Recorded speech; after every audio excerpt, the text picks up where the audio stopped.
East Coast know I'm rockin' with y'all. West Coast know I'm rockin' with y'all. North side know I'm rockin' with y'all. South side know I'm rockin' with y'all. I'm still riding with my day, cause I'm rockin' with y'all. Whole county, throw your hands up. What up, everybody? It is episode 40. It is your boy, Don. It's your boy, Wraith. And we are back to celebrate the 1 year anniversary. That's two fingers. But 1 year anniversary of the Love1st podcast. Yay! We made it. What do we have here now? We made it. 1 year. 1 year of greatness. Of greatness. Mr. Fantastic. But also a year of struggles. A year of struggles. A year of determination. Discipline. Oh, you just going all out, man. A year of comedy. A year of debates. A year of heated debates. Heated debates. A year of knowledge. A year of knowledge. A year of keys. A year of interviews. A year of sound effects. I got some new ones. I like this. Bang, bang. Yo, you know what I'm saying? You know what I mean? When we got a hot. Yeah.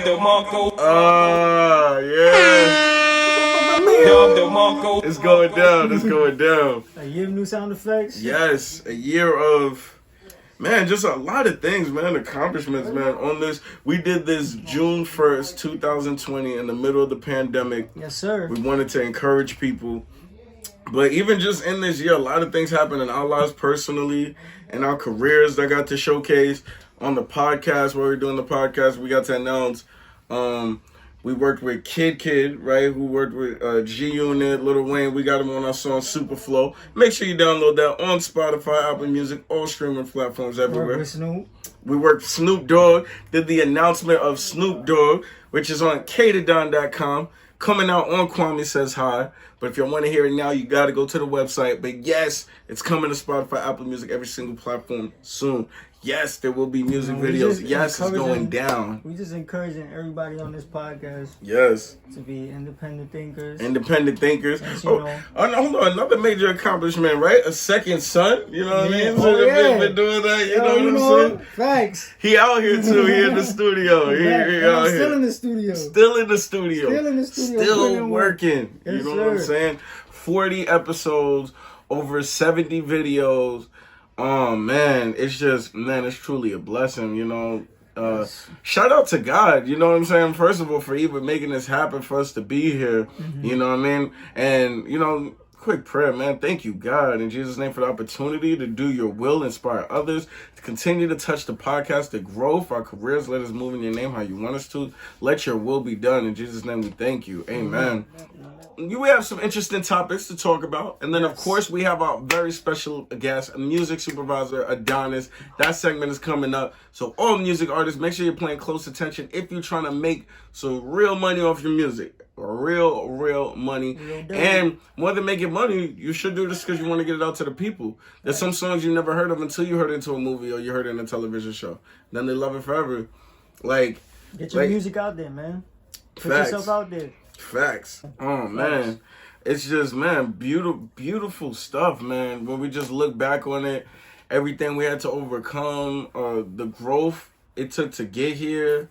Yeah, if you look at the first episode, you know, now, you know what I'm saying, the energy is different. The energy is different. More confident. We're confident. You know what I'm saying? Like, you know, more assertive energy. Yes, Making things happen. Not just, you know, there's nothing wrong with praying, but saying a prayer and going to sleep and thinking things is going to work out and not putting no action into it. You know? Like, you know, being more assertive. Faith without works is dead. You got to get up and do it and get it. Got to grind, man. You know what I mean? Showing you how to grind. Like. I'm telling you. Oh, also, a major announcement, right? We didn't get to announce. The YouTube channel is monetized. We are now making money directly from YouTube off of it. So that's beautiful timing with the 1 year anniversary. Yes, I mean, it's just some great stuff, man. Make sure y'all tuning in. Subscribe to the channel. Follow us on Facebook. But yeah, man, YouTube, man, we got music videos, we got the podcast, we got comedy, everything, and we're just gonna keep taking it up to the next level. Grinding, man. You know, on all platforms. And I still have more research to do. I only got up to like 50,000, but over already like 50,000 streams just on all platforms for what we've been doing with our podcast content alone. In 1 year, no budget, right? No budget. That's with no budget. Now we we in talks with budgets and we having some good things happening where there actually this new year is going to be a budget behind what we're doing. So to be able to accomplish that, over 50,000 in streams, you know what I'm saying? We actually inspired from what we've seen, and probably a lot more in our first year, at least 10 other podcasts or interview type platforms from people watching what we're doing. Yeah. You know what I'm saying? And that's truly a blessing. And even more have even reached out asking for advice so they can start, and they haven't started out yet. Yeah, I think that before we even started the podcast, before we even did the first episode, I think one of the goals that we had was to, you know, be able to inspire other people to, you know, find themselves in whatever craft that they have, to just dive in and just to grind and to work and to be and for you to be an inspiration to other people. Yes, so yes. And that's our main thing. You know, we showing love first, you feel me? Yes. We're here to inspire people. Definitely, you know? definitely. To, you know, get what they want out of life. Yo, and to be a, you know, have ownership. And inspiring ownership. Like, that's the thing that even if we don't get the full credit, it's okay. It's a blessing, because there's a lot of people inspiring people to not be good husbands, not be good wives. There's people inspiring you to dress a certain way that maybe you're not going to get the most respect for yourself, or, you know what I mean? There's different things, but we're inspiring you to have ownership. We're inspiring you to create platforms for yourself to hopefully bring in income for you and your family. Even politics. We're inspiring people to have, you know, an open mind. Open mind. And to listen to what... Independent mind. Yeah, and to listen to what the other person feels on your ideologies, or, you know, having healthy debates and having healthy discussions, and not just conforming to one mindset and, you know, everybody being different. You know, that's what we promote when we do talk about politics. Yes. Sometimes, you know, when we talk about politics, it gets crazy. It get crazy because of how people, you know, because of the mindset that, you know, people have. But you know, we just encourage people to, you know, do your own research. Do your research. And come up with your own decision. Yes. On how you view things, and not just to subscribe, you know, subscribe. Yeah. Subscribe to this. Right. But, you know, don't just subscribe to, you know, a mentality. Or subscribe to a rhetoric, you know, without doing your research. And stop listening to one news platform. Stop listening to one newspaper. You know what I'm saying? Go to different places, get an understanding, because there's a lot of followers, and read books. But we encourage the independent thinking. Even when you listen to this podcast, first of all, in our description, we like to put information so you can research it yourself. You know what I'm saying? But we encourage you to go out there, follow up from different places, get the information. Stop listening to one source and just running with it. Because I see, living in a world where I had to open my eyes, is that there's a whole lot more people that aren't business owners. Mind you, we're business owners. There's a whole lot more people that aren't business owners fighting for the companies instead of the workers. Like, that's how confused news platforms got people, that they're not, like, workers are not fighting for themselves or their co-workers. They're fighting for the companies that will replace them any given moment of time. That just look at the numbers. Not understanding the value that they bring. Yeah. And this is coming from business owners. We are telling you this, you know? I think another thing that people have to, you know, even with our platform, we have a lot of social interaction. We interview people. We talk to people. It's not just us giving our mindset and how we feel and how we think, and then that's it. No, we bring people on the show. We want to see how they think, how they feel, whether they're a Republican or a Democrat, whether they're a business owner or they're not a business owner. You know, whatever field that they're in. So social interaction is important. You can't live in a box, have your own mindset, your own rhetoric, and that's it. You got to be able to go outside, talk to people. You know, that's very important. 100%. Like, and that's why we created the podcast. We did it for multiple reasons. One, you know, we want to give keys to success. We want to help others, and in return, while we're teaching it, we're maybe refreshing our memory, or because we're doing research to make sure we're teaching correctly, we're learning new things. Definitely from all the guests that we've interviewed, we have learned new things. You know, 100%. Absolutely. We did this to also supply real news, because we felt like there's a lot of misinformation going out there. You know, so we did this to give a platform of real news and open-minded perspective. Like, what people have to realize is your favorite news channel that are mainstream, they are a business, right? Yeah. So they have sponsors, they have this and that. What they care about is saying the most controversial thing that's going to get them watch time, likes, and comments. They want that engagement because they want the algorithm to work in their favor. Yeah. No news station out there that's mainstream is just out there to just give you news. No, you got to get out that mind that these companies just love you. Like, let's just be real. You know what I mean? Especially the more mainstream it is and the more sponsors they have to answer to. If you have sponsors, you have to answer in a certain situation. You know what I mean? You try to work with sponsors so you can have the freedom. And that's why we turn down opportunities. That's why we've accepted certain opportunities. If you think about it, like a lot of these news companies are somewhat egotistical because you're teaching the viewers to have a mentality and not to look at the other side, not to ask questions to people that probably don't think the same like you. And it's starting to transfer into individuals nowadays because that's how, especially with this society that we live in, a lot of people, they have their own rhetoric and stance on things, and that's it. Yeah. They don't bother to ask questions. They don't bother to see how the other side feels or what they think. And we can't live in a society like that. We can't live in a society where everybody has the same opinion. Yeah. You know, we need to have healthy dialogue, healthy debates, because that's how people get better in life. Yes. You want to keep getting better in life. You don't want to stay stagnant.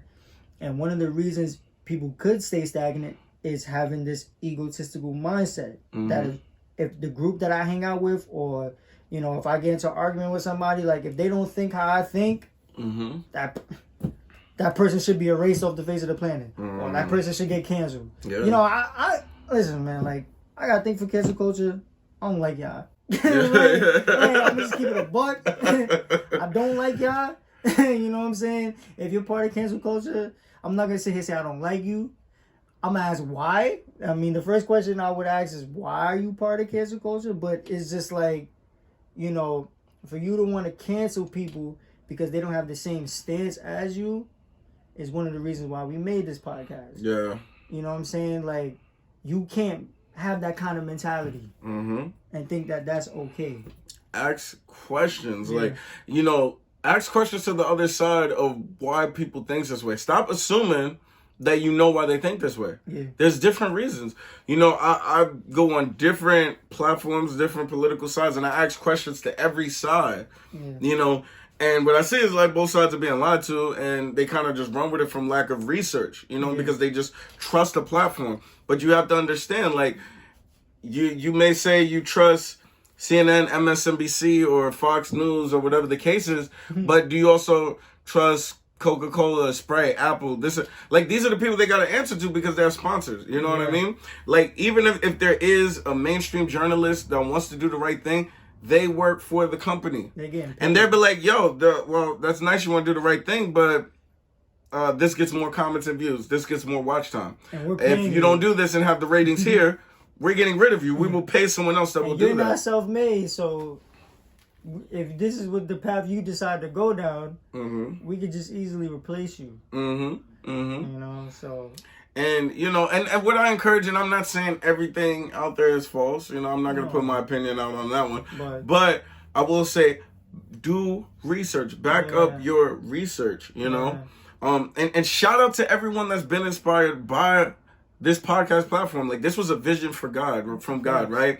And he told me this is going to inspire people. This is going to push people. You know what I mean? And guided me who to work with. And that's why I was in his spirit that we're able to do this for a year. And we have more time to come. Yeah, I remember he came to me and was like, yo, we got to do this. I was like, yo, facts. It was a vision. This was his idea first. It was a vision. I wasn't really thinking. I watched a lot of podcasts.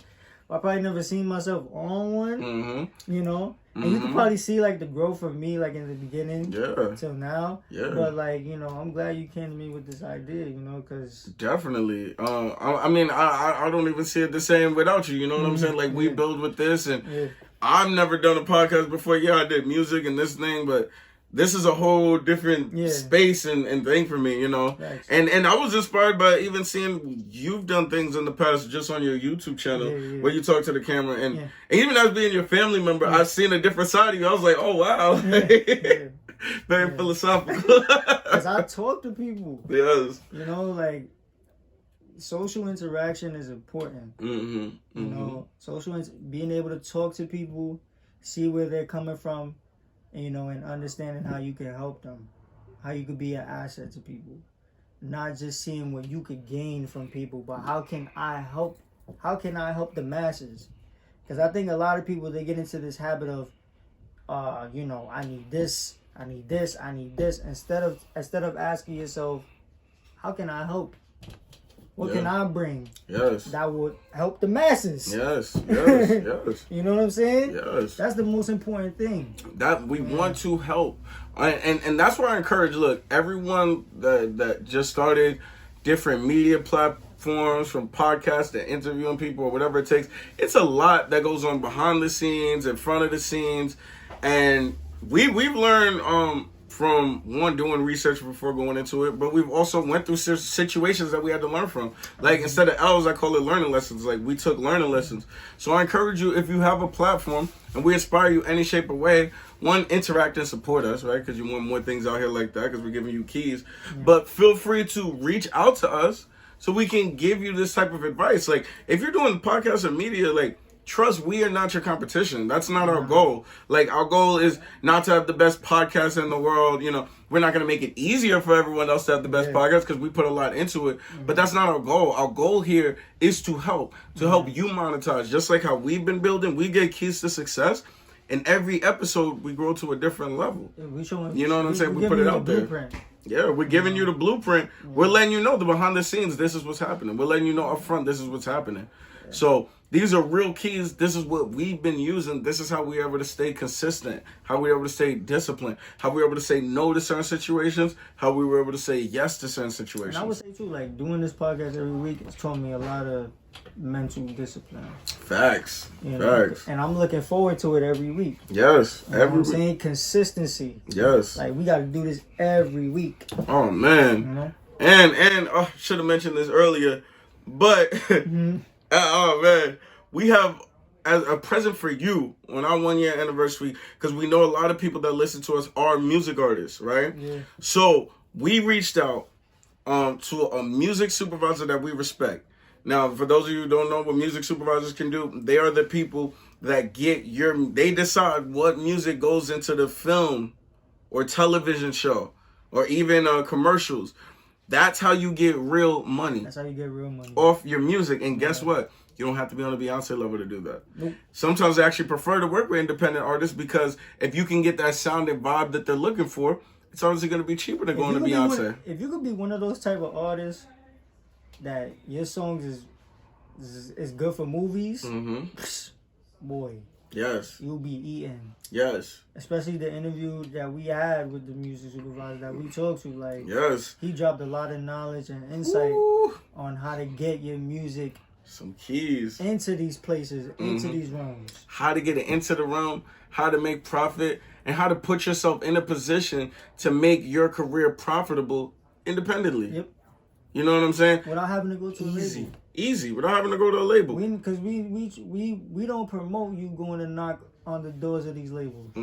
We promote the label got to come to you. Yes. And once you knock in, you already lost leverage. You're already not going to be in a situation that you want to be in. They see how useful you are. They see what you bring to the table. So now you're in a position where the label is coming to you. Exactly. And that's a gift we want to give to you on our 1 year anniversary. And trust, these are steps that we've been following and listening to, and he even put us on to new game that we're going to start applying to do more. So that's our gift to you guys. What else we got going on? So we do want to recap some of the amazing moments and stuff that we actually went through on here, right? Let's start with let's start with our favorite moment, right? Yes. What would you say on the podcast? And we've had a lot of good moments, so it's definitely hard to kind of pick it out. But what would you say was your favorite moment? And then I'll kind of like share mine.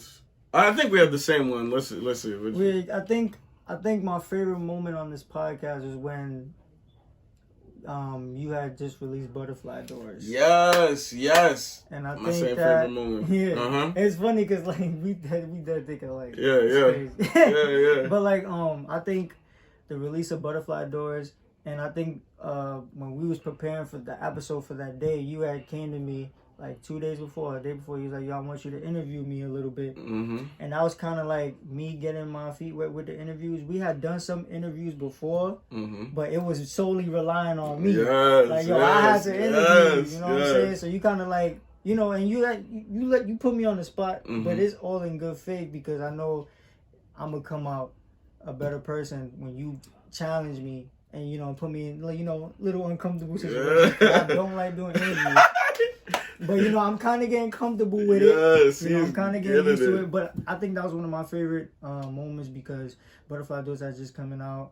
I'm on 2 songs. Yes. So that was kind of like 2 of my favorite songs. Yeah, Those are my favorite songs. That was kind of like my awakening and walking in into the music realm and kind of showing me the ropes. Yeah. And I think the questions that I asked you, I think you had gave me good answers and very good informative information for people that want to start out doing music. Yes. Because I don't think people understand the amount of mental discipline and also understanding the fact that you're going to go through ups and downs. Or anything you do in life, it's not going to be easy. Yeah.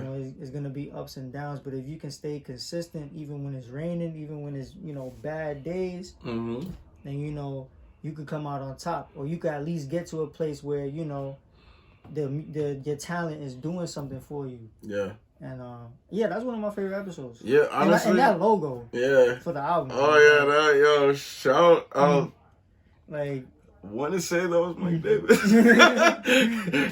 Say the right word. I know, right? Because we got 2 amazing graphic artists that we work with. Yeah. Davis Designs is definitely one of the most consistent. Yeah. And then we also worked with Remy. Yeah. I'm trying to remember which one did it, but that that group, they're just both so amazing. Shout out to both of them. You had the logo in the back. Yeah, it was on the banner. We had the that logo was fire, man. The banner in the background, super fire. I love the interview. It was one of why it was a favorite moment to me. It was one of the best interviews I've ever been a part of, and I knew. I was like, what? I feel like Wraith, he can do this. I know it's not the thing that he's most comfortable with, but I feel like this could come out dope. And it just exceeded my expectations from the questions that you asked, the interaction that we had. I thought it was super dope. It was genuine. And then, it was a real special moment dropping Butterfly Doors and being able to share this with you guys. Like, this is all happening in real time because before then, I haven't dropped any music, a project of music since 2014. Yeah. I might drop songs here and there. And I've been creating a bunch of music, but I never dropped nothing. And then I actually dropped Butterfly Doors 2020. And as of right now, we just looked it up. Over 70,000 streams. Over 70,000 streams. So that's just a blessing from God. It's motivation. That's what inspired me to keep going and do the Kwame Says Hard, which is coming. For us to do See You Win, which is, man, so crazy. I'm so confident in. And even See You Win, and even the music after that, we just, I think we're in a mode where we're all about self-improvement. Yes. So, sometimes we'll get in the studio, we'll experiment. Sometimes it'll go really good. Yeah. Sometimes it'll go really bad. You know what I'm saying? And I've gotten accustomed to that. Every time I go to the studio, it's not always going to be a good experience. Yeah. You know what I'm saying? But you got to be able to stay consistent. If you can stay consistent, then you're going to eventually drop some heat. Yeah, I'm infamous for the experiments. No, but the experiments is good. Yeah. Experiments, you test your limits as an artist. Yeah, see where you at and, keep pushing. And what you can do. And what you can bring to the table. Because like I said before, it's all about what you can bring to the table. Yes. And if somebody sees that you bringing something useful to the table, they're going to want to be around you. 100%. And this life is all about making yourself useful to others. That's how you benefit the most. Definitely. So, check out a clip of one of our favorite moments. Make sure y'all check out the whole episode, but here's a clip. Elaborate on that a little bit more because you did come out with an album. before this mixtape. Yeah. Therapy. And that came out in 2014. Yes, 2014. Right? Which is a very good album, which is still the like... Therapy, yes. That's also on streaming platforms. That's timeless music right there, bro. Yo, that's a blessing. Thank you. Album is fire. Album is still fire. Yo, for real. But then, you've experienced a little bit of trial and error on your journey. So, what did you go through at those times when that album came out that kind of prepared you for like, as far as like the business side of the music? Definitely. As far as like what's going on right now. That's like a great question, how to handle things right now. Definitely. Oh, so number one, marketing. Right. I learned marketing. So I was blessed enough to Reaven came from Florida. I had a single deal for Ratchet and Bougie. Make sure you look that up on YouTube. Then and I was working with independent record label. Just business wise, we just had on amicable terms. You know, we just had that separation there. But when I did my album, I had a nice little budget for the album. So I started working with like some great producers in the industry, and I co-produced with them. And, you know, shout out to Jay Glaze. You know, he did some stuff with Young Money, a bunch of other stuff. Shout out to Surf School, Harry Fraud's team, Rusty Mack, Fred. Shout out Rusty Mack. Man. Yeah, we got some crazy records. Yeah, that would be. So I made sure the budget was right so we could work with the respected industry professionals. Yeah. And I'm also learning this process. So as far as the studio, creating the music, I trusted myself in making music. But now I want to make sure the sounds, not only because I know production, but also I want these names attached, right? So these names that these people do stuff in the industry, they did these beats, right? Did that. By the time it was time to drop the album, and I was controlling the budget, right? Because remember, I did it without the label. I was able to obtain the investments and stuff like that. So I'm just doing it myself without knowing. Right. And then the album dropped, and I realized, oh, wow, the budget's over and there's no marketing.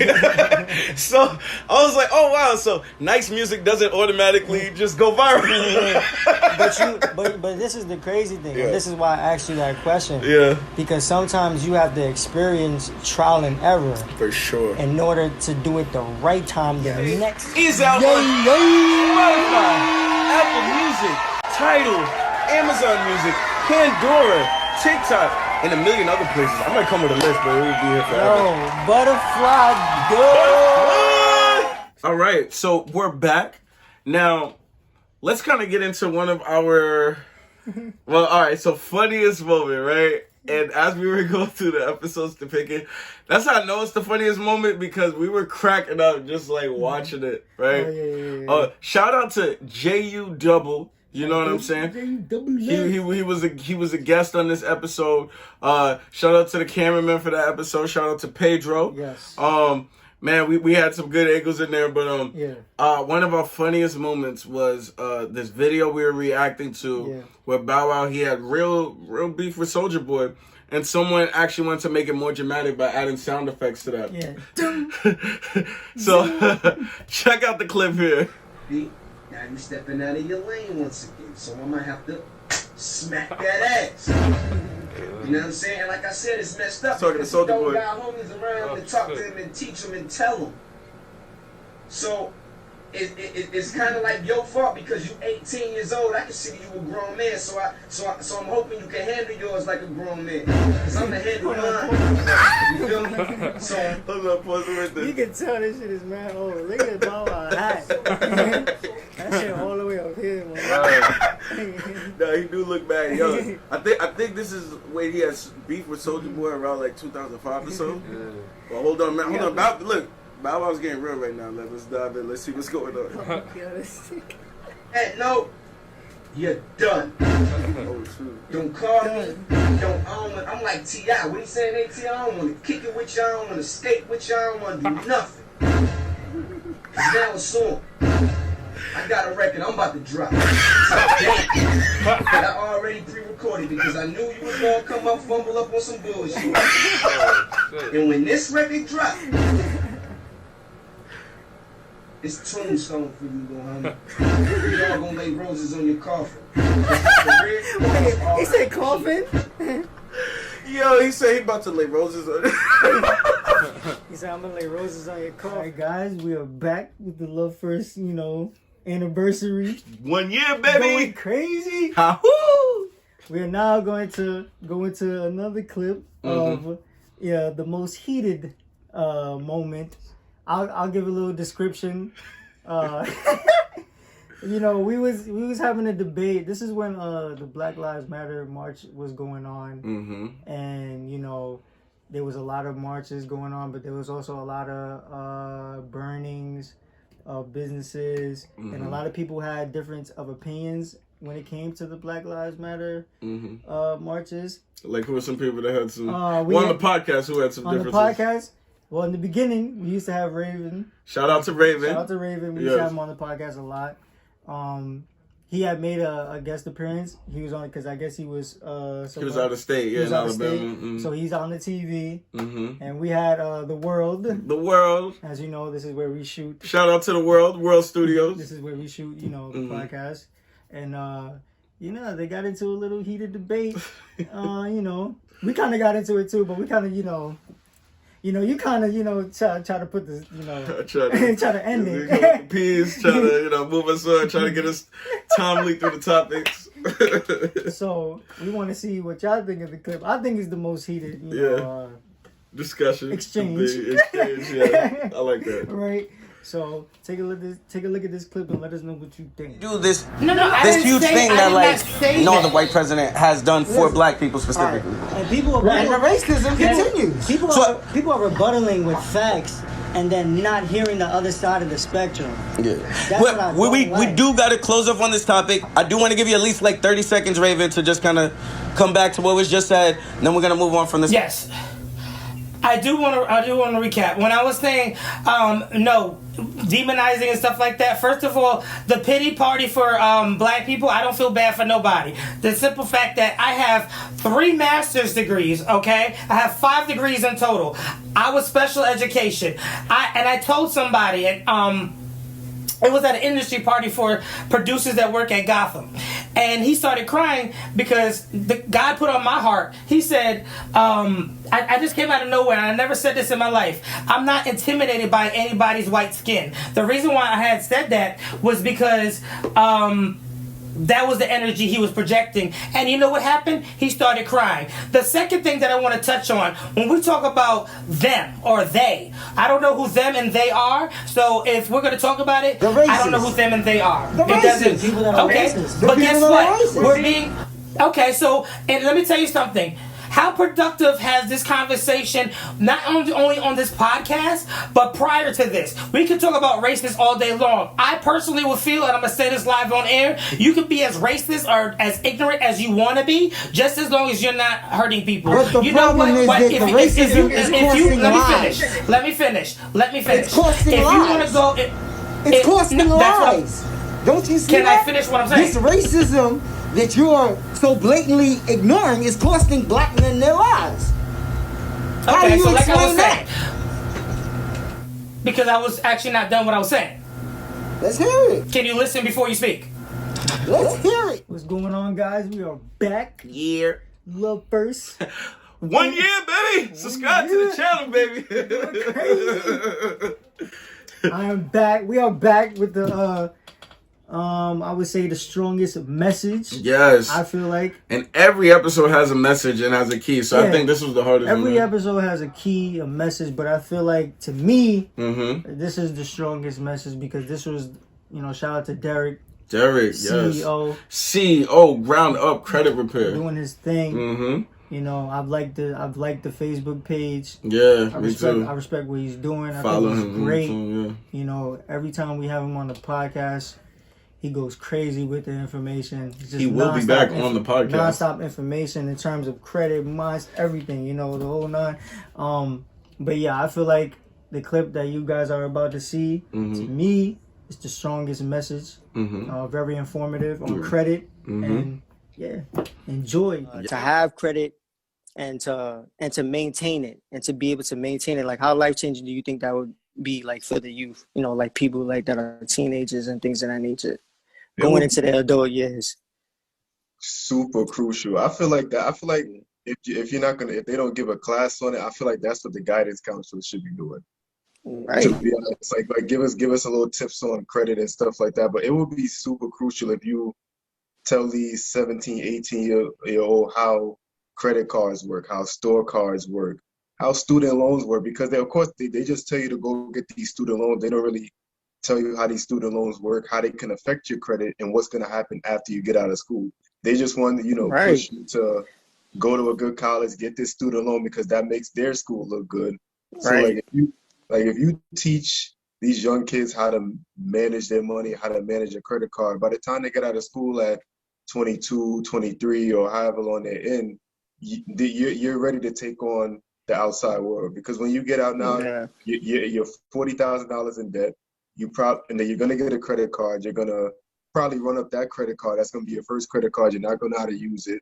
You probably may or may not have a good job coming out of school. So you're gonna run up that credit card, be in student loan debt, and then by the time you're my age, I'm 28, you're drowning in debt. Your credit score is low, and then you're looking back like, if I would have known how to handle exactly. And we're back. As you said, the great message from Derek, who will be returning to the podcast. Yes. Has agreed to be part of our business panel. We are building panels for the podcast, so when there are certain business discussions and debates and even economical discussions, so he will be returning more often. He will actually be on the next episode as well. Yes, so that's a blessing. Thank you, Derek, for that, for those keys. We've been applying it, getting our credit up. Yes. You know what I'm saying? Able to make some with the information. Yes. Information is key. Yes, information is key. So one of the strongest messages I have is well, actually, you know what? One that just kind of hit me too. Shout out to my wife. She did make an appearance on here. We just kind of talked about relationships and love advice. And we got like a lot of good feedback, especially from our church, and a lot of women that really appreciated these keys. I think the men appreciated it, but the women were a little more vocal about it. So the fact that it touched them, and they had, people had their daughters watching it and things of that nature. So I thought that was a beautiful moment. So tune into a little sample of that. In a relationship, what does a woman want? What do they want from their partner in a relationship? Oh, well, I'm not going to speak for all women, but I know for me, the main premise is somebody who's going to support me when I need support, somebody who's going to protect me when I need to be protected, somebody who's going to care for me when I need to be cared for, and in turn, I'm going to give you those same things. So this way, you're meeting me halfway. Like, when you're sick, I take care of you. And then in turn, when I'm sick, I need you to take care of me. Sure. That's what I want in a partner. And then somebody also to obviously provide. And I will be providing as well. So I will actually, that's what I want. Somebody who's going to actually meet me and compare. I'm sorry. Somebody who's going to actually meet my level. And then we could work together and move up even more levels. Or even if, like, you're not there and you need help, I'm here to help you. And then vice versa. Yeah, definitely. We're back. One more strong message was breaking down all lives matters, right? Why, just giving a perspective, right? Because we should all be perspectives of why some people would consider that phrase racist if you're saying all lives matters while people are saying Black Lives Matters. So check out this clip. Black Lives Matters was created because out of all the lives, this group, if you look at the numbers and statistics, have been targeted when it comes to jail, being killed, not having the finances to be successful, being in that position. They need help. This is a group of people that have been targeted. And we're saying out of all the lives that are going on, this group of people need special attention. So that's what we're saying Black Lives Matter. So if we're saying this group of people need special attention, and you're coming around saying everyone needs attention, how could you not see that, not understand that? That people are looking at you crazy, not understand that people are hurt by that. We know that, all lives matter, but right now, Black lives are being targeted, and that's sort of like a selfish way of thinking. If there's like a row of houses, and you see one that's really on fire, and you just walk past it, you're just like, well, that house might be getting on fire, and might go on fire in like 5 minutes. Yeah. So I think I'm gonna just wait at this house right here while this house just burns down to the ground. That's a selfish way of thinking. And that Black Lives Matters means all lives matters. Black people, minorities need special attention because they're being targeted. And it's not like black people are saying only Black Lives Matter. Nah. This is what people are not understanding. Yeah. It's not like people is walking around with signs saying only Black Lives Matter, forget about every other race. Nah, it's a dub. No, we are the ones that are being targeted. Exactly. Period. Yes, we're back again. 1 year going strong. Through this year, I mean, we've not only we've had like so much support. You know, we've had so many guests come on the podcast to give some keys to success, and we appreciate all of you guys. We had so many guests that, you know, it's almost too many to even name. You know, we want to do a little reel, just kind of show you, you know, a bunch of these guests right here. But man, just so amazing. You know, we appreciated Zoe, the vice president A&R of Epic Records. That was like one of our first. One of our first. And, you know, to be able to get that interview. Yes. I think that was, to me, that was an eye opener for me, because I was like, dang, like if we could interview her, yes, we could interview anybody. Yeah, we could get to anybody, you know, and the fact that she believed in us enough to come on, you know, because she works with French Montana, she's working with talent and major, you know, on major levels, you know. Every time I see her now too, she's in a different country, in a different state, you know, just killing it, man. Shout out to her. Shout out to all the upcoming artists we've had on our platform too as well. Like we said, Derek, who's gonna be on the panel. CL Dickerson, who has an amazing book. That was our first author on here. Oh man, she has an amazing book, man. The Armor of God. You guys need to check that out. Need to purchase it. Amazing author. Miss Dickerson and Mr. Steve had some great political perspectives. You know, we haven't actually brought them on the same time to debate, but we have them on the same episode. They gave some amazing political perspective from the Democratic Republican side. We've had comedians on here. We've had Mark Rain. Mark Rain. We've got business moguls, because we've also shot some interviews, so I don't want to talk about the future interviews we had on here.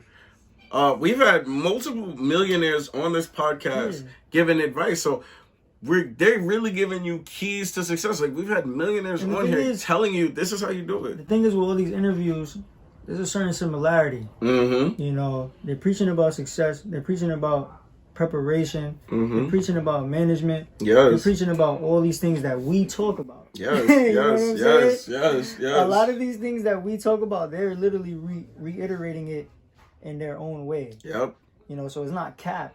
Yo, these steps that we're giving you, make sure the power keys that we've been talking about. It's not cap, you know, because they talk about a lot of the same things, which is why those interviews went well. Yes, because you know they agree with a lot of the things that, you know, we agree on. Exactly. You know, and even if they did have some differences, you know, we were still able to have healthy dialogue and conversation. You know, so. And some common ground somewhere in some shape or form. You know what I'm saying?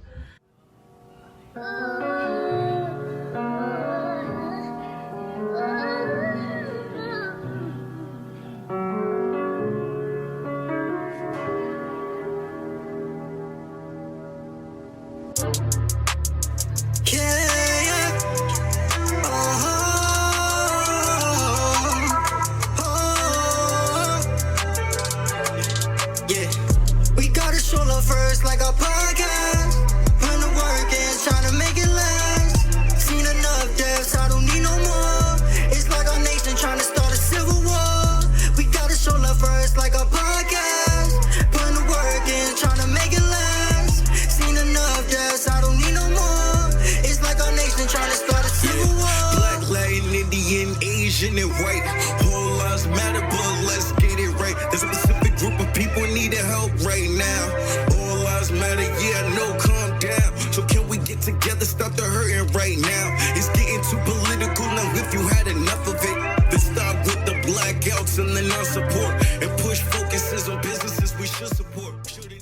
We appreciate every single guest. I mean, we've had so many, it's hard to name, and we're gonna keep going through and having more. But we appreciate all of you for taking the time to believe in our platform enough to come on here and give these keys to success. You know, we are super thankful for it and blessed for it. Yes, sir. You know? Yes, sir. So now the goals for the future of the podcast, right? Sponsorships. Yes. So more sponsorships, you know. Like I said, like even in our first few months, we've had sponsors reach out to us, you know, for watches and all the things type of nature. We've had other situations come to us. But we also wanted to make sure it's something that our audience could use or make you guys happy. And it's something that kind of connects with the brand that we're building, you know. So certain things we turned down, certain things we said yes to. There are some announcements we will be making too as far as sponsorship. Yeah. But we are open to it. We are always, of course, about freedom of speech over here. We don't want to change what we're saying for any situation. No. So that has to be given. One, we're not going out the wall just like cursing like crazy or doing this or promoting drugs or bad habits. No, we're about developing good habits, teaching that keys to success. Yeah. But some things that we say might be considered controversial because there's a mainstream way of thinking. And we invented this because we're not just with the mainstream way of thinking. We're independent thinkers.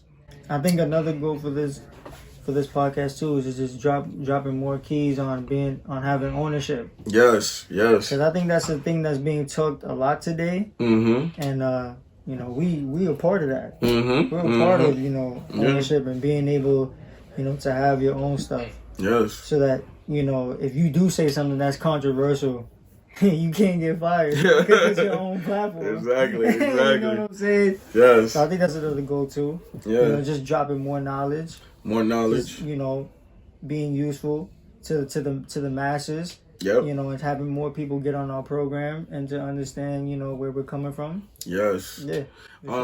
Yeah, the goals we've already, you know, we've already had the talks about marketing, the marketing team. Mm-hmm. We won't say like too many names now yet, but we are expanding to more platforms than we've ever have been on before. So you're gonna see more of that. Another goal. Yeah. Don't say names though. Nah, no names. Yeah. Nah, this is different. Okay. More cameras. Yes. So we're getting to that. So that is definitely happening more sooner than later. More cameras, more angles. Yeah. You know, something to play with the eyes, let y'all jump around. Yes. Until then, just be entertained by the knowledge that we're giving you. Be entertained by one. There can only be one. But yes, so we're in a great situation where we're very soon more cameras. The team is expanding, so we're gonna give you a lot more content. So instead of just seeing, you know, maybe one video dropped on the YouTube, Facebook, Apple Music, Spotify, things like that, you guys are every week gonna start seeing more than I don't want to say episode, but like segments and more information, more content. Mm-hmm. So instead of one piece of content every week, you're gonna see more than one. Mm-hmm. I know, like for the past couple of weeks, we've probably been giving them at least 4 different pieces of creative content. Yeah. You know, in 1 week. So we want to be in your life more and more every day, man. We want to ride with you to work. You know, so make sure you follow us on Spotify because you can't really look at it, you know, at the screen while you're driving. But while you're home, you get look at us on YouTube and Facebook. You get a tick or a crash, you know, whichever one comes first. So we don't want that to happen. We don't want that to happen. I know we kind of touched on it. Actually, you know what? I'm gonna put you on the spot a little bit, right? We'll put us both on the spot. Yeah. I want you to name from episode 1 to now. Yeah. How do you feel like I'm most improved? Yeah. From episode 1 to now, I'm gonna talk about how I think you most improved. Okay. Yeah. I think that. I feel like you most improved because your dialogue and the way you articulate yourself has always been there since day one. Mm. That's kind of something I had to work on. But I do feel like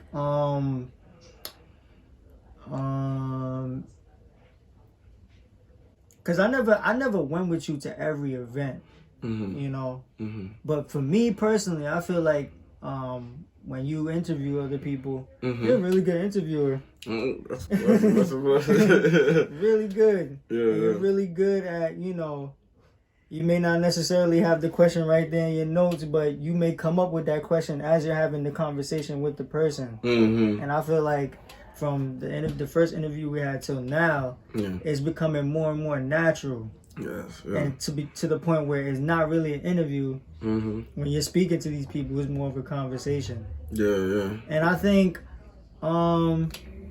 Probably another thing that I've seen a lot of improvement in is, dang, get back to me. Okay, gotcha. Get back to me. No, I appreciate that. That was one of the main things. I definitely appreciate that. Yeah. Yeah, but I feel like that you've improved is definitely your confidence on camera. Yeah. Like your demeanor. I think you have this cool laid back style to you, but you've also came out of your shell, I would say, while still maintaining that cool demeanor that you got. You know what I'm saying? Like, you know, like I would say, like, you know, like Snoop Dogg has like this cool demeanor, you know what I'm saying? But he's out there, he's entertaining, people want to watch him. Right. And it's like you break out, you speak more, you let your thoughts be known, you take control of the room, and you still got your cool laid backness to you. So it's like you didn't have to give up nothing to do that. So I think that's really dope. Interviews, I know it's not something that you were comfortable and maybe necessarily want to do in the beginning, but you've gotten a lot better with that. You know, I just see growth every episode. You know what I'm saying? So definitely, All comes from you, bro. Yo, man, man. Yo, it's true. Listen, we inspire each other, man. Yeah, we inspire each other. He just said that, man. The confidence, bro. Yeah, I'm telling you, like even confidence in music, man, it really came from working with you a lot. You know, and this year getting back to it, like, you know, even though I have my solo project, like Kwame Says Hi, Butterfly Doors, like I'm just so confident in our project See You Win, just because like I'm just seeing what you're doing on there. You know what I'm saying? And it's just like it pushes me to when I step on the booth and get in there with you. And you know, we always make these jokes like, oh, we're trying to kill each other. Like, no, it's just like we really just want to keep up with each other and just seeing where you at. It's like, whoa, this project is dope. Because sometimes it'd be hard to look at yourself and be like, yeah, I'm just killing it. You know, I mean, I think artists try to do that, but it's really their unconfidence. Nah, no. What was that? I think your patience. I think you've gotten better with patience. That's a blessing. Not just being patient with me, but even like, you know, setting up schedules and dates with other people. Hey, like, can you come in and do this interview? And they flake. Like, oh, can you come? Can you try next week? Yeah. I think like you've gotten better like with patience. Wow. Facts. Yeah. You know, and I shout out too to your discipline too, because you have a lot of things going on in life behind the scenes. You know what I'm saying? Facts. And you still found a way to make sure, make it happen, you know what I'm saying, your presence is known, you're here. Even there was a few episodes where like you're literally moving to different stages. You know, you have more members added to your family, you're doing this. And even when you were going for a few weeks, you were still behind the scenes pushing, coming up with questions for the interviews, making sure we look right here and here and here. And then as soon as you could, you're back on there. You know what I'm saying? So can't cave in when life gets for real tougher. For real. You just gotta go harder than when life is throwing at you. Facts, man. You gotta have life looking at you like, damn, man, I just do this at you. You going this hard? Yes, Nick, I'm going this hard. Like, I'm going this hard. Yes. You feel me? So just having the mentality, just putting your head down, working, and understanding that, you know, we got to this point.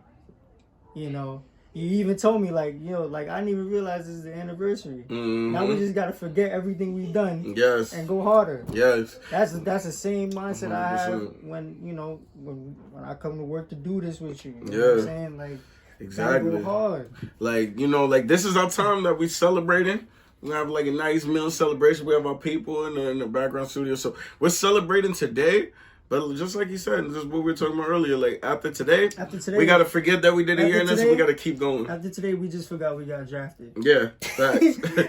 we in the game now, you know what I'm saying? We going. Go harder, we going. Like, I mean, I've seen us, you know, and I try not to focus on it too much, but I look at it to know that we're on a good track. But in a year, we've accomplished what's like some of these major, it took years and years, and maybe they just got there. These major artists having platforms, major people, podcast platforms, we were able to accomplish early in less than a year. Yeah. You know what I'm saying? And we really turned this into a business. It goes to show you what hard work does. I'm telling you. Hard work and consistency.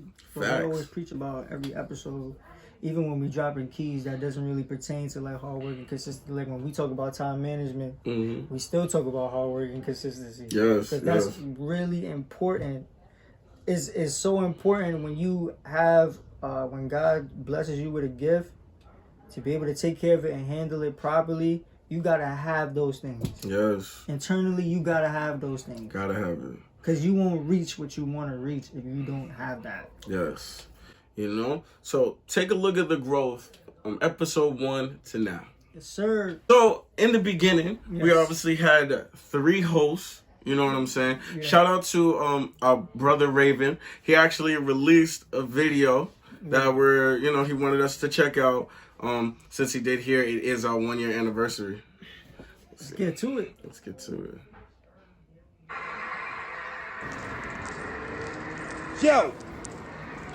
Yo, what's going on, everybody? It's your boy Reaven. Y'all remember me, right? Gotta give a special shout out to Love1st Entertainment.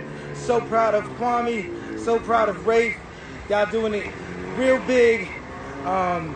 You know, all the topics that y'all covered, that I was inspired by myself. I was original host in the first couple of shows. Went off, ventured off, had to do my own thing for a little bit.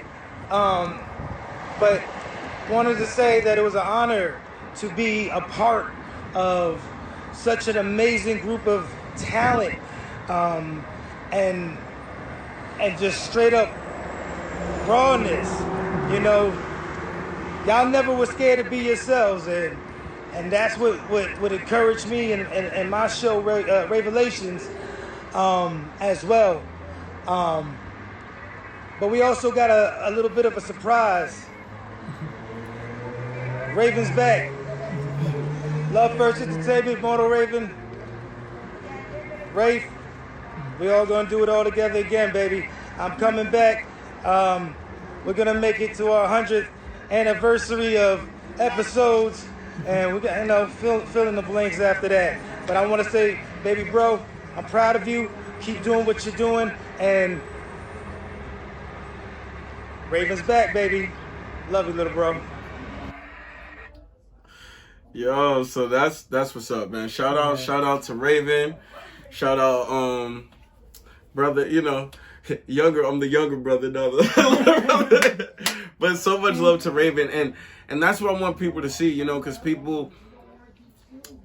Man, thank you for the congratulations. First off, congratulations to you as well on what you're doing with your shows. And I know you've been going through a lot personally, and you still got back up, and you still been doing your thing, and putting God first. You know what I'm saying? So shout out to you. We glad. He's back. You know what I'm saying? He's himself again. Doing his thing. Any thoughts? Yeah, man, I appreciate that. Yes. I appreciate his words of encouragement, yes. Words of wisdom. Yes. He always, drops words of encouragement and words of wisdom, even when he started this journey with us. Love to have him back. Yes. Yo, let's make it happen, baby. Let's make it happen. Awesome. We have a great episode for you guys. Like I said, we have a very special guest interview teaching you how to make profit off your music. You know what I mean? It's going down. Get your music into movies. Stay tuned. Here. Yes, and we have a very, very special guest with us, man. Adonis, music supervisor and composer. He's going to drop some knowledge for us, some game. And for all you music artists out there, he's going to teach you how to make profit off your music. Yay! Yes. Adonis, the profit. How you doing today? I'm doing good, man. Thank you for having me on here. I've been, before we started the show, asking all you guys about New York because I miss New York. I moved out here to LA about 2 years ago, a year before the pandemic started. So I do miss it, but the weather out here is great. Yeah. The industry out here is great. I don't miss the cold in New York, but but the industry out here is great, and there's a lot of work out here. So, if you're a musician or composer, there is definitely work in New York, but there's a lot of work out here too when you're trying to link film and television. Yes. Film and television. Yes, we have so many questions regarding that factor.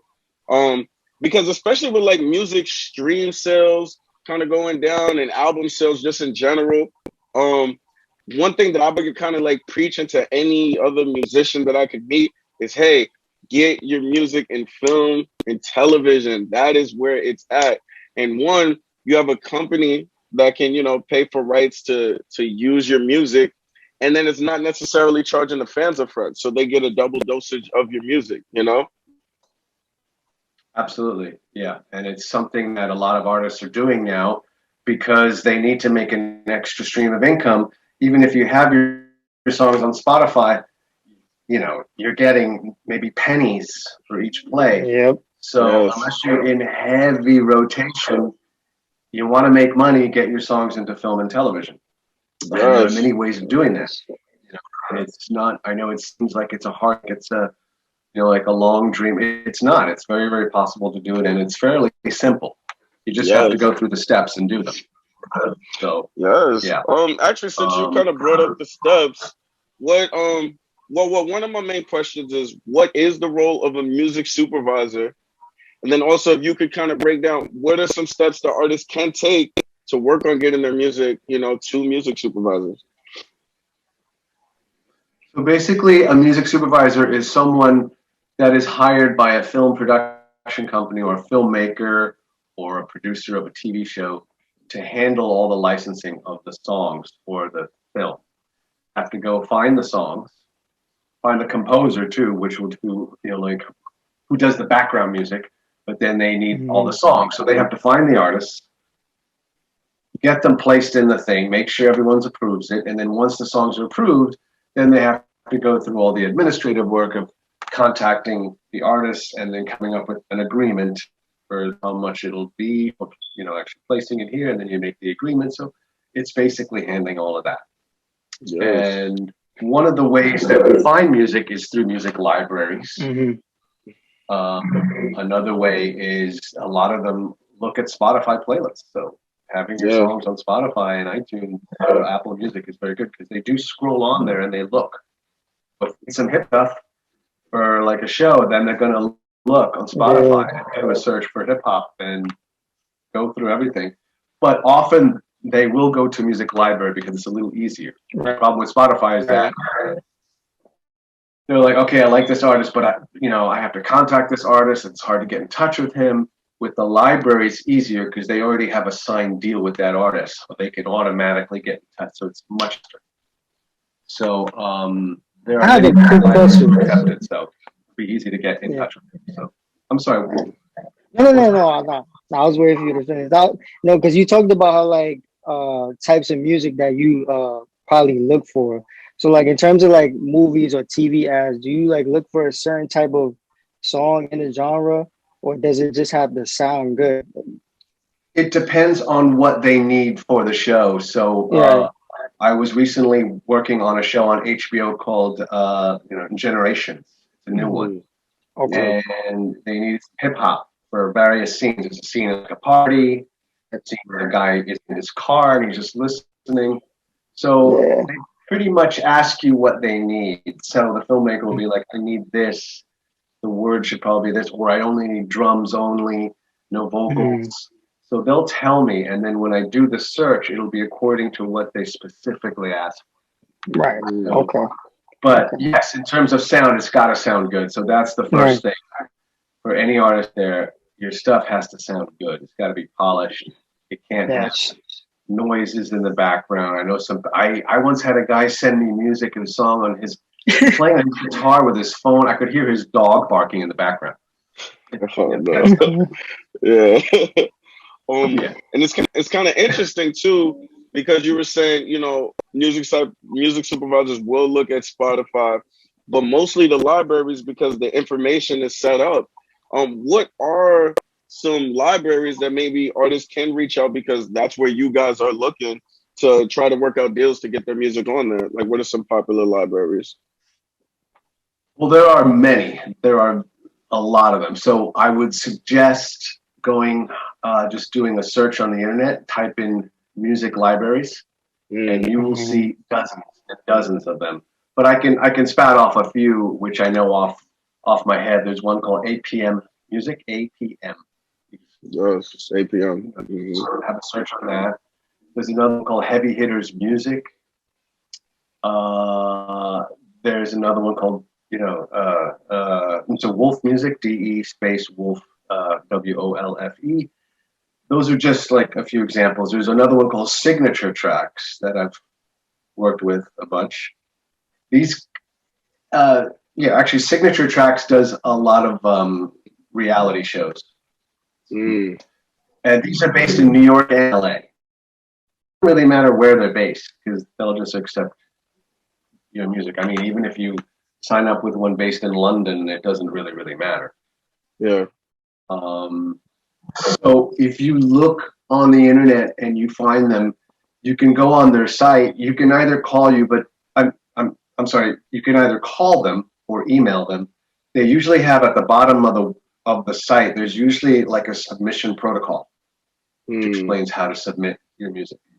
If you want to call them to make it more personal, that's fine. So if they like yours, they will ask you for a couple of your tracks, and then you sign an agreement with them. It's usually the standard where they take the publishing, you get all the writer share. You will have to sign up with a performance royalty organization, which is either ASCAP or BMI. Yep. Very easy. Do that in 5 minutes on the internet. It doesn't matter either one. I've heard people say BMIs, but I don't think it matters. Because that's an organization which will pay you every quarter. They'll pay you January 1st, April 1st, July 1st, and like October 1st. And then once you're signed up with that, you sign a thing, you sign the agreement, and then you have your tracks up there. It may take a few months, like 6 months or something, but they will get the song out there, and then you get it placed, and then they'll notify you every quarter with a statement where your songs were placed, and then you start making money. They send you a check. Nice. Interesting. No, I mean that's some major jewels and keys. It sounds simple, and most music artists don't know this, And if you're a professional, we encourage you. This is the professional route. This is what you want to move. It's something as simple as going on your computer at home, doing some research, reaching out with these companies, and obviously having good professional quality music. Wraith, I know you had another question. I didn't want to cut you off. Yeah. No. You didn't cut me off. This question comes from a place of like, if an artist is emailing you their music, right? Because I'm pretty sure you get a lot of emails, and I'm pretty sure you don't read. I'm pretty sure you don't read. I'm pretty sure you probably look past a lot of the emails. So if I'm an artist that wants to stand out, right, and I want to get you to listen to my song, take interest in it, how should I go about doing that? Like, what is the perfect, probably not the perfect email, but what would get your attention? We get, as a music supervisor, we get inundated with so many emails, so I don't have time to read them all. I look at some of them, I check them out. The problem is that what they're sending me is not what I may be like looking for at the moment. So I'm not going to be really interested in it unless I'm looking for it at that moment. So that's why I'm saying the best way is to go through the libraries. If you want to go on LinkedIn and become friends with those music supervisors, find them all on there. Type in, on the search engine, music supervisors, and you'll see hundreds of them. If you want to friend them all, that's cool. What you can do is every time you have a new track, you actually post it on like LinkedIn. They will see it. Okay. Ooh, major key. To know you, and they'll be like, "Oh, there's that guy with that track." And then one day they might be like, "Oh, I need something. What was that guy's name again?" And then they find you on there. But hitting them up, personally, is kind of a waste of time because they're so busy and they're so hit with so many that they won't have time. So that's why the libraries are better. Because you're going straight. Because they come after you. So it's a better way.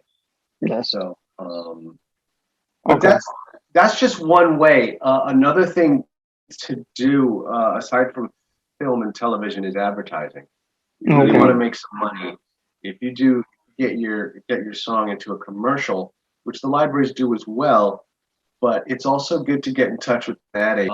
a good way to do that is also through like LinkedIn. Look for the creative directors for that agency.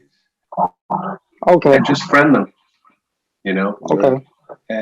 But the important thing is to market the crap out of yourself. Just whenever you have like a new track, just have it on like LinkedIn, Instagram, Facebook, just everything.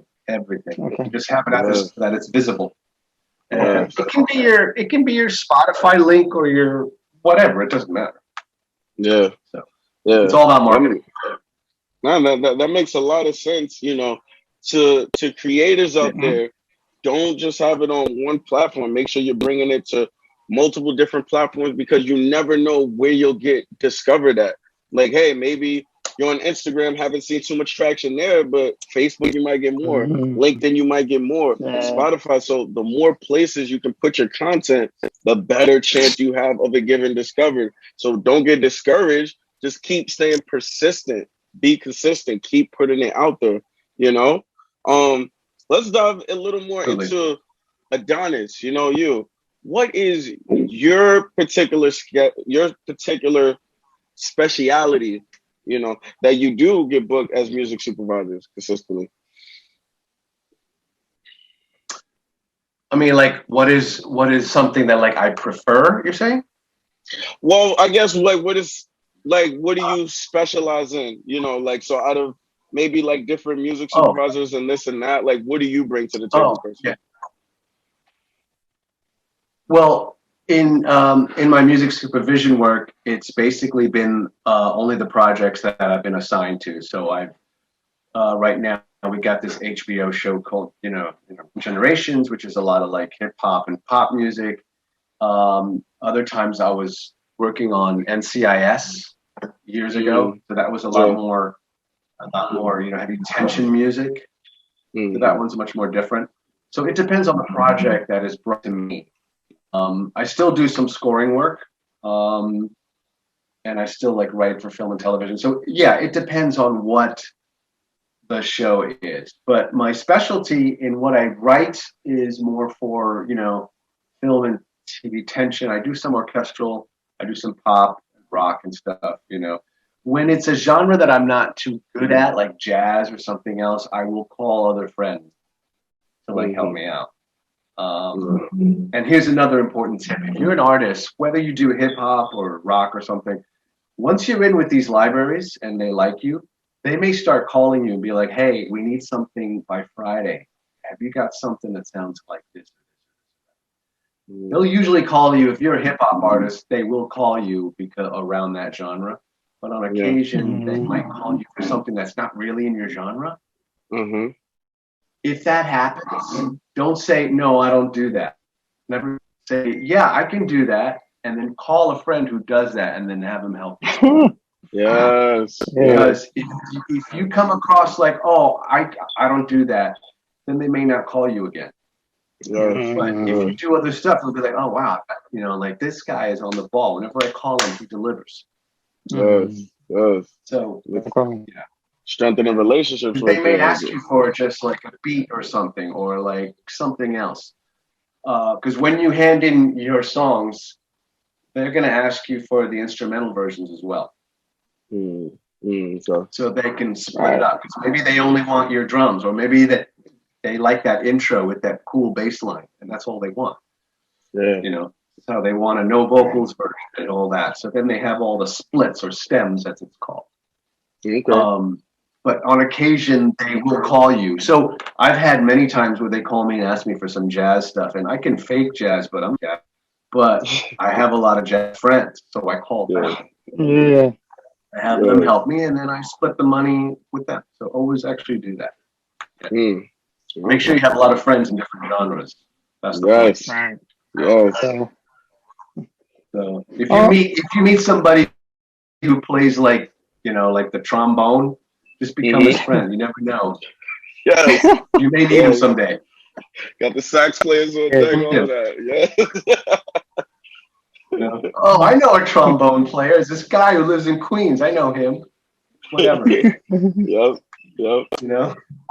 Quick question. What made you want to become a music supervisor? Lots of things. I enjoy it. I love, as much as I love to write music, I also love the whole business side of it. Yeah. And I love like listening to music. So when you're a music supervisor, you just listen to music and finding that right song, finding this. So I love it, and it's less work than writing music. That's for sure. You're just sitting there listening, not writing and producing it. You know, writing, producing is a lot of work, man. Yeah, I like how you talked about. I like how you talked about the bit, like how you like the business side, because I feel like nowadays a lot of artists are getting more involved with the business side of the music, and not just keeping it talent based. So can you just talk a little bit about like the importance of like making the right connections with the right people in the music industry, and not just like if you understand what I'm trying to say, like not just it's important having somebody there, not just having somebody there just to do this, but also being hands-on and involved also.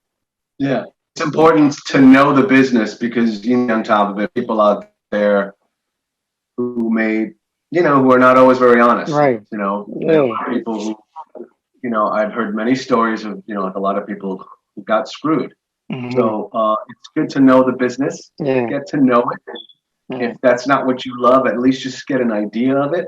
Make sure you're on top of it and understand how everything works when it's publishing, arranging, writer share, publisher share. When you sign an agreement, make sure they explain it to you. Read it very carefully. If you don't understand something, call somebody, call a lawyer if you know anybody, and have them explain. So it's good to just be smart about it. Every artist I know has gotten, there's all these, I remember what happened to, who was it back in the 90s? Remember, TLC? Yeah. I heard about that. They got screwed big time because they signed a contract that they were on and they were all excited, and they didn't get any of the publishing, and their manager made millions and they made like $50,000. Yeah, stuff like that. So I remember in the movie the single made like $10 million, and like the manager got him like $20,000 cars. Exactly. Now a key word that you said, which now I know for a fact a lot of music artists do not understand this, and this is super important. Music publishing. What is music publishing? Yes. So basically, when you place a song into film and television, it has to go. You get paid for your share of just writing it, but they should also get, like the music library, which actually placed it, has to also make money. So, because they're acting as the agent. So usually they split it between the publishing share and the writer share. So if they pay you $10,000, it'll be split $5,000 for you and $5,000 for the publisher. Some companies say, okay, we take only half publishing, so then you get all the writer share and then half. It like varies. So it's important to understand how that works. So if you prefer to do a deal where you get some of the publishing, that's good too. But a lot of them don't. So you get only the writer's share. Also, publishing is important if you do a cover song. If you do a cover of somebody else's, like if you do an old 90s track, it's important to have the publishing share, because the only way you will get paid for it is through the publishing. The writer's share will go to whoever. If you read a song by whatever, an old song by Prince, now, even though he's dead, his estate will still get all the share of it. If that song of you, if your new version of his becomes really popular and gets actually into like a film, it makes money. State will still get the writer share, but you will get all your publishing. Yes. Okay. It's like a book that's being published. Yes. Selling all the copies. basically. So it's important to know that stuff. So. Yes, definitely. Gotcha. Definitely. Yeah. So, all right. So most of the time, and obviously deals vary. So I say the word standard very loosely. But when you do work with a music library and you have a publishing deal with them, does that mean anytime that you make music, anytime that you may make a profit on the song outside of that company, how does that necessarily work? I'm glad you mentioned that. So there's a thing called exclusivity, and some libraries do non-exclusive deals, other libraries do exclusive deals. So the exclusive deal means that, okay, I'm going to give my song to this library called Signature Tracks. It's going to be an exclusive deal, which means that I cannot give that to another music library. I can still have the song on Spotify. I can still have it. I can still play the song anywhere I want, but I cannot hand it to another music library. Others have non-exclusive, and they say, yeah, that's fine. You know, you can send it anywhere else. Honestly, the exclusive ones are better because they put more attention into it and they will put care into it, and you'll make more money. So that's what it's about. Oh, and it does not affect a label. If you sign an exclusive deal with a music library and then a label comes along and says, we want to sign you, it's fine. It doesn't affect that. It's only about another library, not a label. So it's not infringing on you at all. Yeah, it's not on you at all. So, and also, if you want to break the contract after a couple of years, you say, you know what, guys, I don't want to have it up there. Usually they'll be okay with it. And they'll say, okay, you know, they'll send you an agreement and say, okay, in 3 months, you'll be free of this. So they're usually okay about it. You know, unless it's making a lot of money and it's getting a lot of placements, then they may fight you on that. Really. But also, if you're making money, you're probably not going to want to necessarily leave that library either. Yeah, well, unless you got something better coming along, you got something really good coming along. And an ad agency says, hey, we want exclusivity on your track. We're going to offer you $100,000.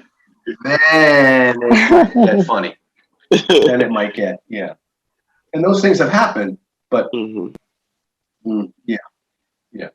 things do happen. So that's why I'm saying it's important to be on top of it and just know the business and get an under of it. There are many resources, you know, a lot of like music like, you know, consultation sites, you know, on the internet. You just do a search and they'll explain you all these things. They have a lot of panels and stuff. So you know, all that's important. And now that the pandemic is ending, well, we hope it's ending, but things are going to be opening up soon. They're going to go back to the networking events. So that was another thing I wanted to say earlier, which we haven't had the chance to do in a year now since the whole pandemic, but networking is extremely important. You know, to get out there to music supervisor events, any music event, film and TV events, whenever you see an event for filmmakers, you know, like just go, make sure you have a card, you know, like business card, and just go as many of them as you possibly can, because that's where you get most of the work. Libraries are great, but you need to go and meet other people. Yes. Important. And even what I tell the people too about networking events, especially people that are new to it, sometimes they're just running in. This is what I want. This is what I want. Listen, the best way to network and build relationships, especially people like Adonis, is like when you go out there and you listen, you figure out what they want. Like, who are you meeting? You figure out what they want and they need, and then you can adjust your communication to say, well, I can actually bring this to the table because of this, that, and now you can actually form a relationship. But some people are just so dead set and just, this is what I need, and you're not building the relationships that you necessarily need because you're not listening, you know? Absolutely. You lose a lot of friends by doing that. So you don't want to go there and just like hit them up and come up, you know, like into their face and say, oh, I want this. What do you do? Blah, blah, blah, blah, blah. You know, you want to just hang out with them, speak to them a little bit. If you're at a bar, buy them a drink, whatever, you know, and just, you know, become their friends first and then get into, you know, don't be like, so like, you know, because a lot of the music supervisors get, you know, constantly inundated with all that, you know, like everyone's in their face. Oh, you know what? I got this new song I want to show you. And they're, no, exactly. They get, you know, flooded with all of that. So yeah, it's best to just go there and just become friends with somebody, get to know them. You need a filmmaker, just hang out with him, you know, and then once he likes you, he will speak with you, and he, you know, so it's about having a relationship. It's very, very important.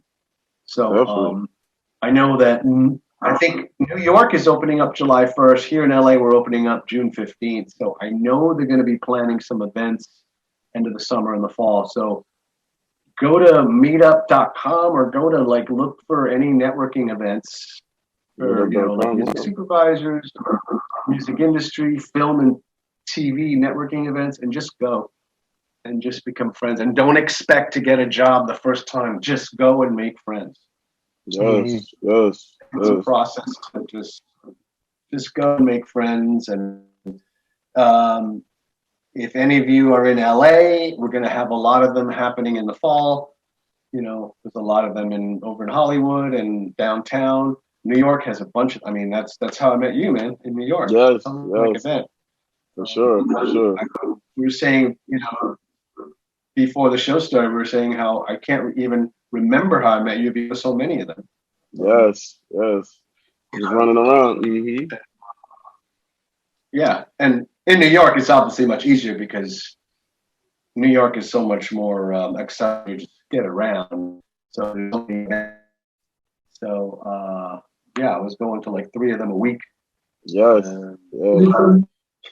Yeah. To limit these events. I can't remember how I know you.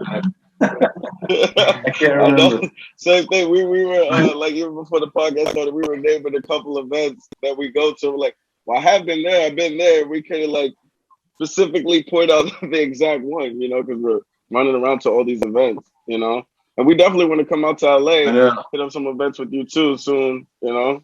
We gotta do that. Absolutely. And I go back to New York every now and then, and I will be going in the fall. So I'll let you guys know when there's any events happening, and let's just go hang. For sure. Me and Kid Don will be pulling up. We will be there. There in September, October, and then I'll be there again in December. So yeah, I'll be going back a lot. So I'll be there. So another question. Yeah, so that's, you know. Yeah. So another question I did have too. So with as far as being a music supervisor, and I know it usually depends on the project, but the type of people that you mostly like to work with, you know, because for the most opportunities, do you prefer working with musicians, producers, or vocalists / rappers the most?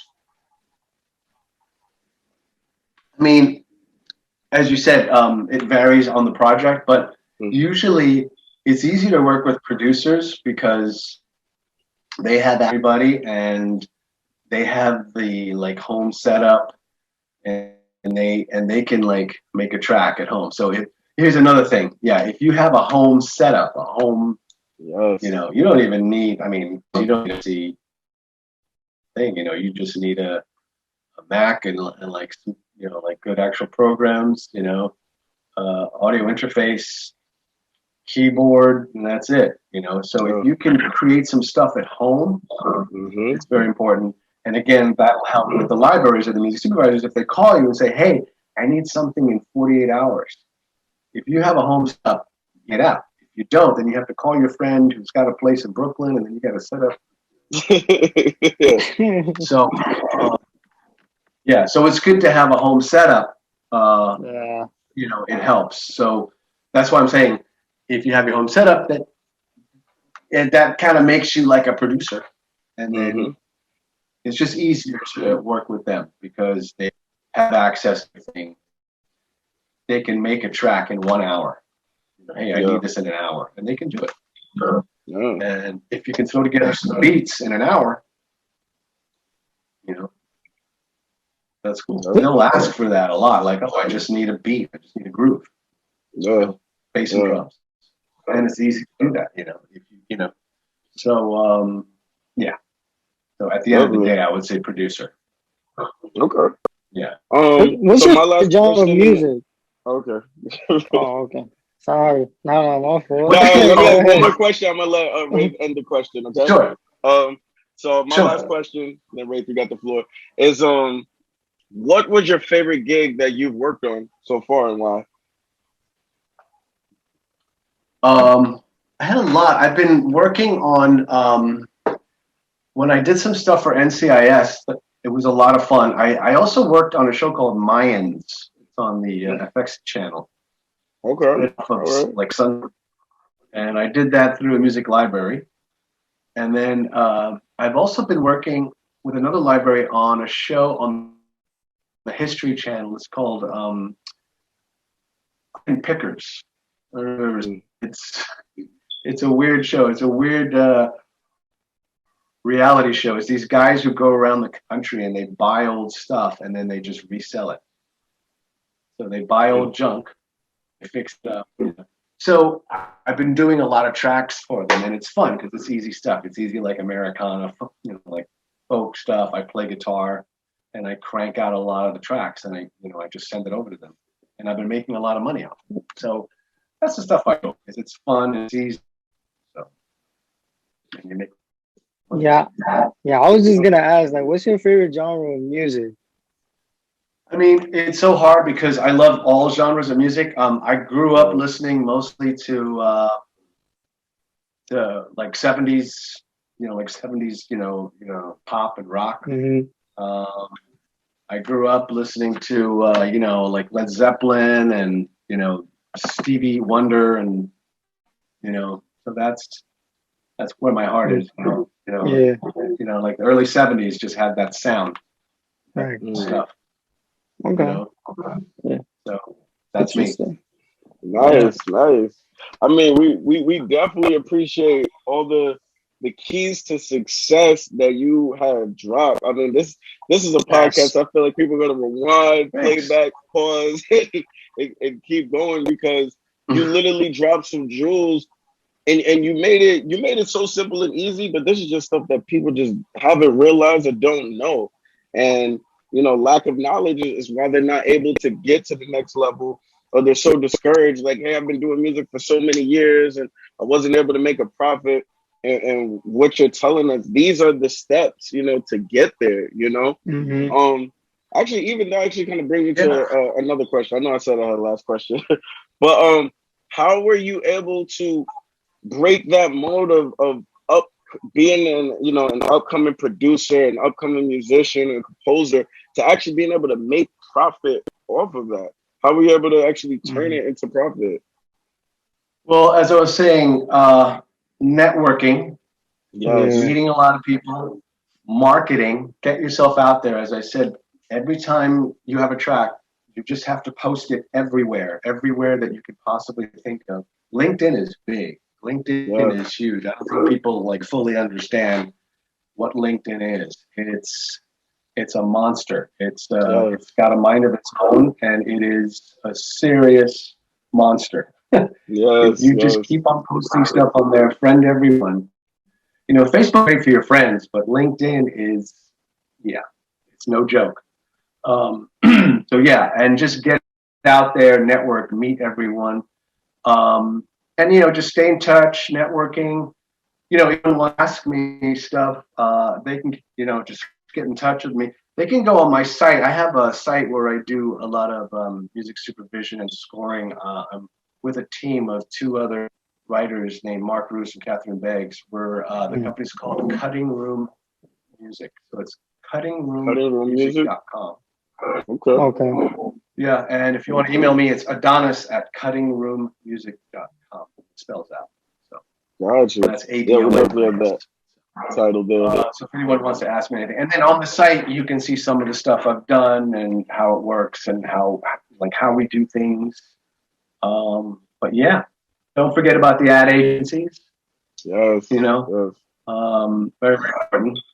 You want to get in touch with the creative directors So that's how you do it. You just got to network and market yourself. You just got to market yourself. Yes. You know, nowadays you don't even need a lot of money now to even like make a video. You know, I mean, just get a good iPhone and you got all those like weird effects. You know, anyone can be like Spielberg nowadays. You're filming. Yep.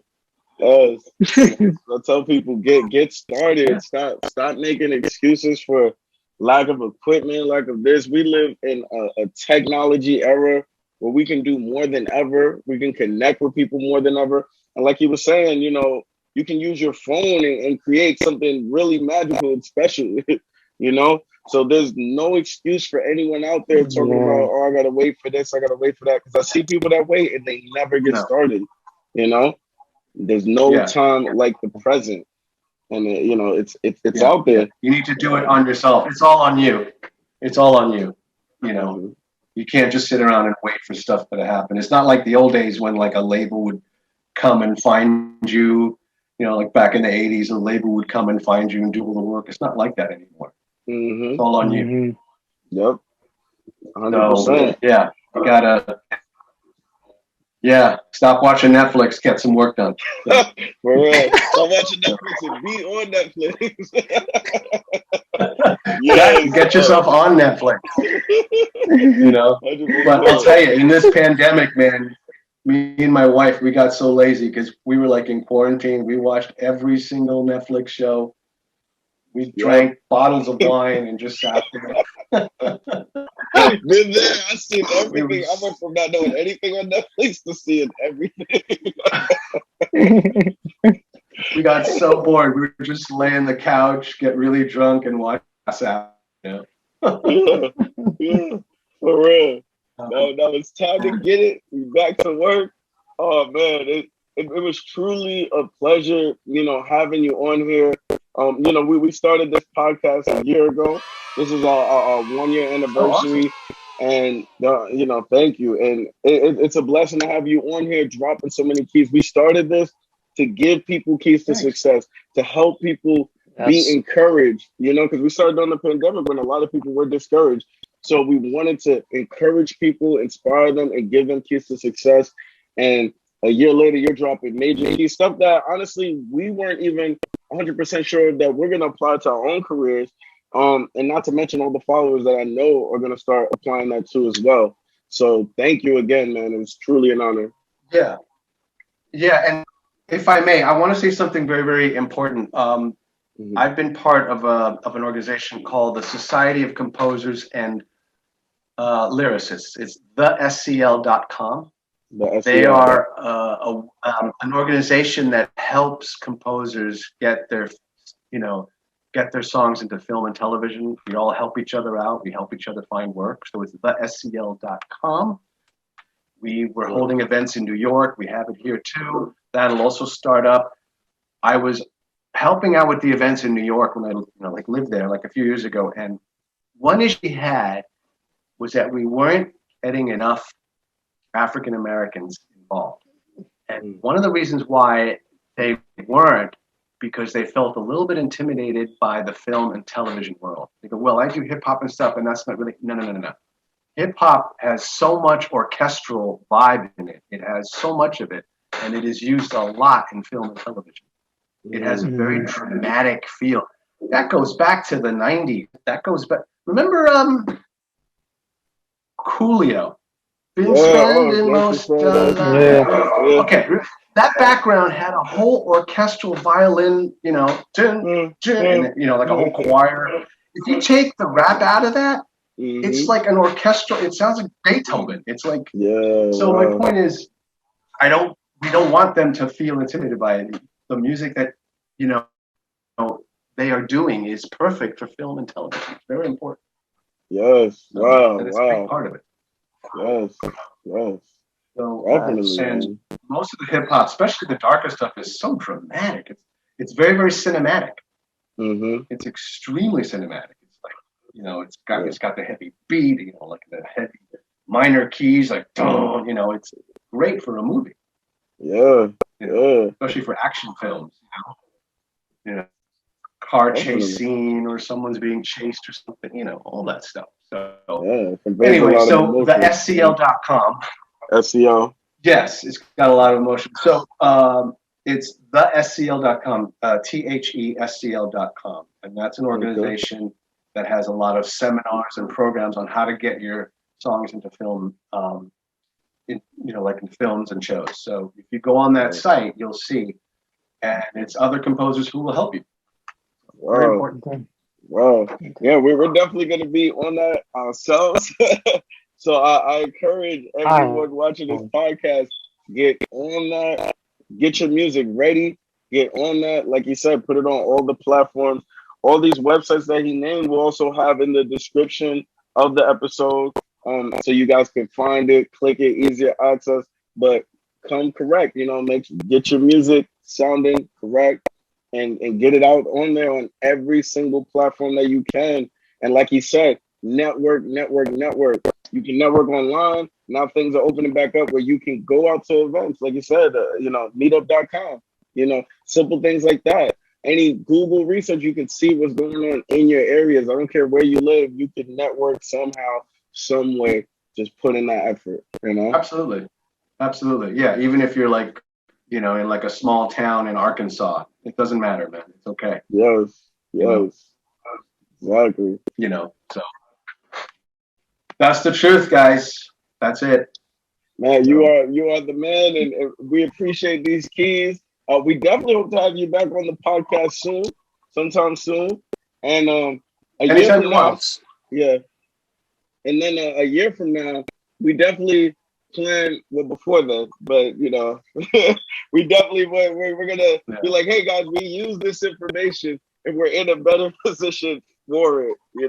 So we definitely expect to showcase that. Exactly. So awesome, man. And then we go to the next step. Yes, we are ready for the next step, man. Thank you again, Adonis. We look forward to working with you soon. We're gonna catch up with you in LA. And Thanks, when you're in man. New York, let us know. Yeah, I'm gonna call you when I'm there. End of September. So I'll be there in a few months. I'll call you. All right, awesome. Sounds good, man. Yeah. All right. Giddy. I hate when you can love. Nice meeting you, Wraith. All right, nice meeting you too. Thank you for the information. Yes, sir. Nice. I'll see you later, man. All right, got it. What up, everyone? If you enjoyed this video, make sure you hit that like button. Don't forget to subscribe to the YouTube channel and hit that notification bell for the latest podcasts, music videos, and comedy skits. We got a lot more content coming your way. We here all day, baby. Yeah. Subscribe to the channel, baby.